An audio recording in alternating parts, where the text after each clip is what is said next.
Welcome back to Crazy Bowl TV. Thank you so much for joining me once again. I appreciate you guys. Today, Liverpool put a big smile on my face after what the Black Stars did to me this week. But before we go on, hey guys, share, subscribe, like, appreciations for you guys joining me. So yeah, let's jump on AFCON real quick before we get on Liverpool. So today was the last games for the third round. Ivory Coast and Algeria, Cote d'Ivoire beat them 3-1. KC, Sangare, and Pepe scored. Bendegba scored for Algeria. Equatorial Guinea beat Sierra Leone. Wow. And then Gambia also beat Tunisia. That's also another surprise right there. Woo. Mali 2-0 to Mauritania. That's expected. Kone and Haidara. But Gambia and Tunisia and Equatorial Guinea and Sierra Leone, okay. But Algeria is out. And this is the most surprising thing. They are the defending champion and they didn't even make it to the next round. That is quite something. In Algeria, you know, the Desert Foxes, they are known for this. They will be great couple years and then they will disappear for X amount of time. So yeah, I mean, remember when they won, they were in the World Cup and they did very well too, also in the World Cup, except that trying to get that revenge on Germany did not work so well. But I'm surprised Algeria didn't make it to the next round. And of course, there was some surprising, you know, I think Malawi made it to the next round, which is quite exciting. You know, these small nations are coming up. So I hope this big nation, there's going to be a lot of surprises. People are thinking the regular people, you know, big boys are always going to make it to the latter stages of the playoffs. But I'm telling you, there's going to be a lot of surprises. And I could see some big boys going out in the first round. So let's go real quick on the round of 16, which starts on the 23rd, which is this coming Sunday. And we have Burkina Faso versus Gabon and Nigeria versus Tunisia. The winner between those two groups will face each other, which is winner between Burkina Faso and Gabon and Nigeria and Tunisia will face each other. On the 24th, you have Guinea versus Gambia and Cameroon versus Comoros. They did make it. Wow. Unbelievable. Comoros, I'm supporting Comoros Island all the way. They are my new favorite team. It's beating Black Stars. That's what we deserve. Comoros and Cameroon. Winner of that will play Guinea and Gambia. So the 25th, you have Senegal versus Cape Verde, Morocco versus Malawi. Winner of those two will face each other, Cote d'Ivoire and Egypt. That is a tantalizing match. Woo! I wonder where Liverpool fans is going to be supporting. Mali and Equatorial Guinea, winner of them will face Cote d'Ivoire or Egypt. So yeah, I'm telling you, there's going to be some surprising matches out there where somebody is gonna be shocked for sure. Getting back, I mean, the tournament so far to me has been successful, fairly successful. There's been some surprises, there's been drama. I mean, everything about Africa was right there. So if you are not enjoying this, then I don't know what to tell you and how to help you. All right. Anyway, let's move on.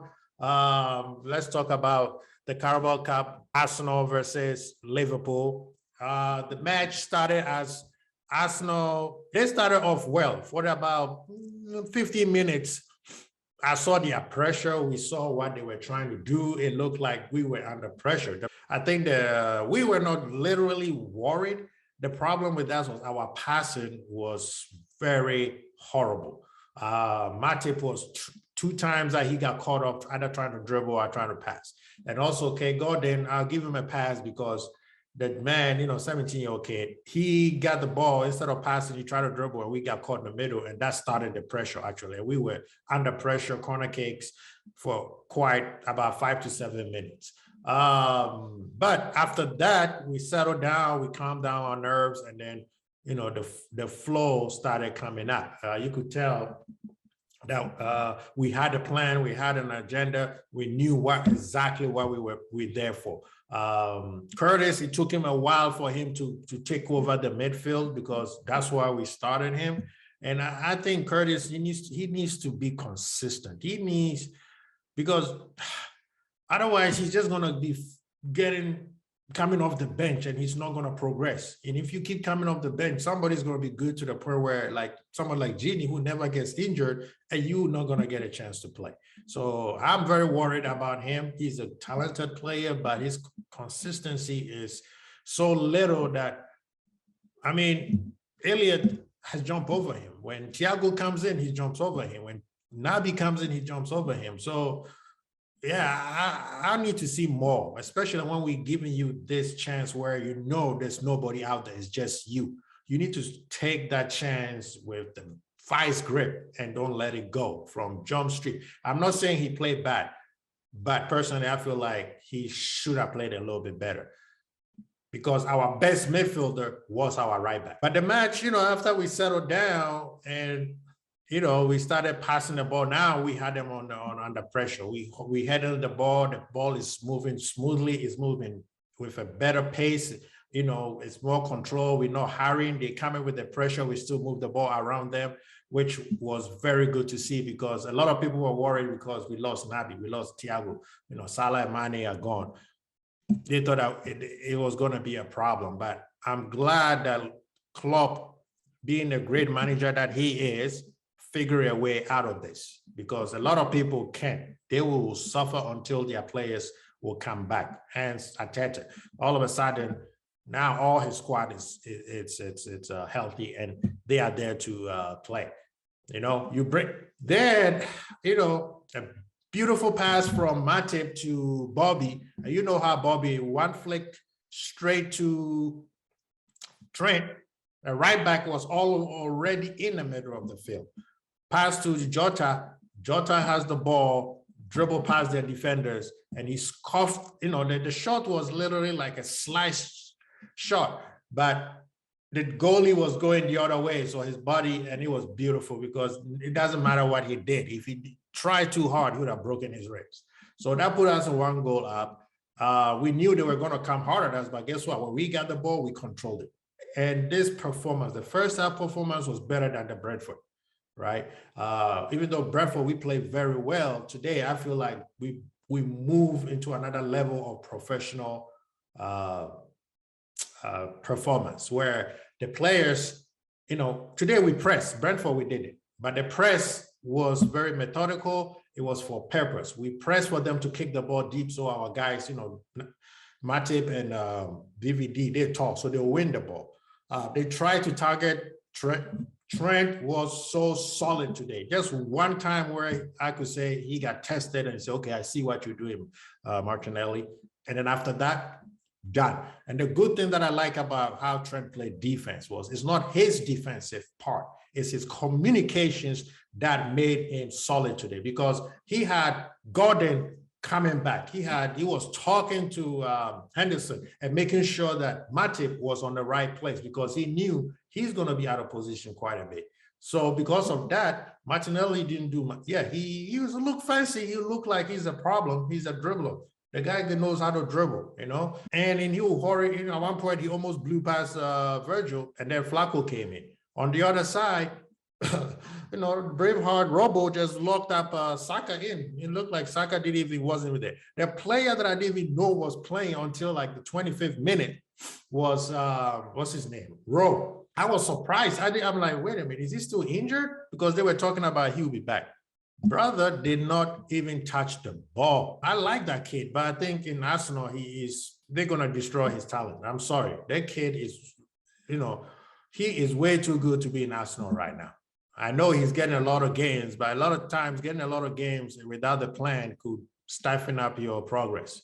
But as we continue, second half came in, we knew like 15 minutes they're gonna come hard. But before we get there, they had a free kick on the line, close to the line, where Kelleher made a wonderful save. That free kick was nice. It's very hard for the ball to be so close to the 18 box. It's very hard to kick the ball and have it drop early before it goes over the bar. And Lacazette kicked it perfectly. Free kick was perfectly struck, and Kelleher was right there. Second half, they came with the pressure. We sustained it, absorbed the pressure, and we took off. The second goal, that cross from Trent off his weaker foot, and the way Jota also controlled the ball, it was just sublime. If they had taken this ball and this goal away from us, we would have had to revolt. It was perfect. I mean, oh man, I don't know what to say. Trent today, I mean, I'm giving him a 10. The guy bossed them right back and bossed the midfield. And that's, oh my God. If people keep questioning him, you don't know football, all right? You're still stuck in the past where you think football is just a one-way thing. Football changes. It moves in generations. That's why there are some players we call it generation talent. They could play any generation you put them in. But I know, I digress. However, the game today was just, I liked it. I liked the intensity that we played in. We controlled the match. It was a very good professional match that Liverpool played, because the midfield, we didn't have any press-resistant player, i.e. Thiago or Keita. Curtis is the one that is the most skillful player to play there. But Curtis is more direct. He's not a Thiago where he'll drop his shoulder and then 3 guys is gone and he passes. Curtis will take you one-on-one. That's what he does, you know. But I think he has more to learn. I hope he has Keita and he has Thiago there. Boy, if you don't take the time to learn from these 2 guys, I don't know, man. Whether you make it at Liverpool or not, these 2 guys can make you, to take you to the next level. I know he has arrogance in him, which I love because that makes him who he is, but he needs, man, because that kid has so much talent. But anyway, I'm going to give you guys my rundown on my ratings. Kelleher, 10. Trent, 10.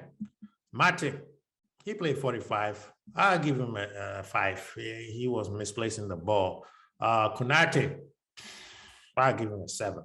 Because this guy came in and he bossed that defense and that defensive midfield part, helping up Flacco. I'll give him a 7.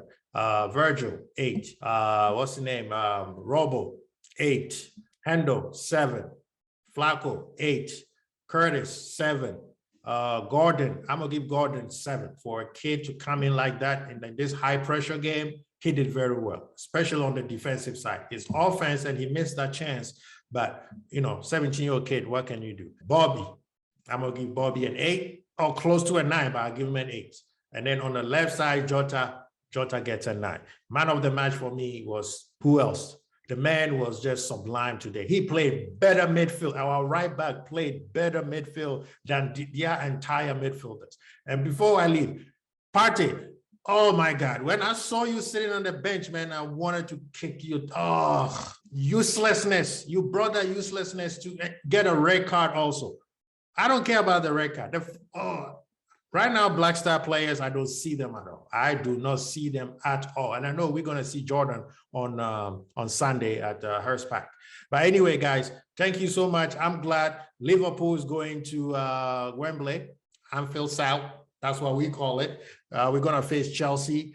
All these brouhaha talking noises, the Arsenal fans acting like Dallas Cowboys fans, talking all this mess, conspiracy this, conspiracy that. You guys took a day off on Sunday. Okay. Please share, subscribe, like. There's games coming up this weekend. LFC is playing Crystal Palace in London. Let me run through a few of these games because I know a few of them are very palatable, delicious match. Let's see. Who do we got? Okay, so Friday, tomorrow, we got Watford and Norwich, Everton and Aston Villa. Rafa is gone. They're going to be playing Gerrard's team.